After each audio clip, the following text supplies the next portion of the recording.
Et si Rennes était l'invité surprise dans la course au podium de Ligue 1, parce qu'il faut bien avouer que les Rennais ils cartonnent depuis l'arrivée de Francaise sur le banc. Habib Beye fait certes des choses intéressantes du côté de Marseille, mais là tu sens que les Rennais ils avaient besoin d'un électrochoc et que ça semble plutôt bien fonctionner. A contrario, ils affrontaient des Niçois qui eux attendent encore l'électrochoc. Avec Puel sur le banc, il y avait un petit peu d'amélioration, mais avec l'ancien entraîneur qui est revenu à la maison, t'as l'impression que les Niçois sont à nouveau tombés dans leur vieux travers, à savoir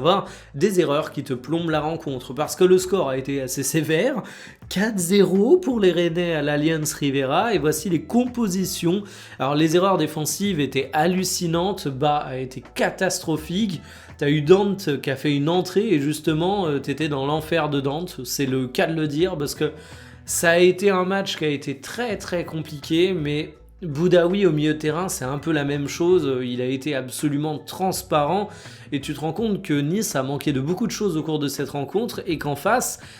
Rennes c'est quand même une équipe qui est relativement carrée et costaud, hein. Le Paul, il n'est pas le deuxième meilleur buteur de Ligue 1 pour rien. Au milieu de terrain, le Stade Rennais avec Valentin Rongier compte quand même pas mal de valeurs sûres de notre championnat français, et avec Hez qui a remis un petit peu de l'ordre dans le bordel que c'était dans le vestiaire rennais, dans la gestion des gros salaires, dans la gestion des égos.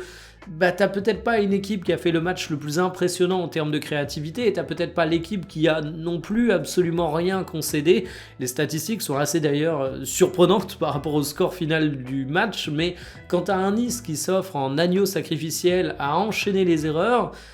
Rennes est une équipe suffisamment solide pour en profiter. Et le classement général est surprenant, hein, parce que Rennes est seulement à quelques petits points du podium, 3, et c'est assez fou vu qu'ils reviennent des enfers, et Nice de son côté a un matelas de 5 points sur le barragiste, donc ça reste quand même assez confortable, mais attention, j'ai envie de dire que ce qui va peut-être sauver Nice au cours de cette saison de Ligue 1, c'est la nullité de leurs poursuivants.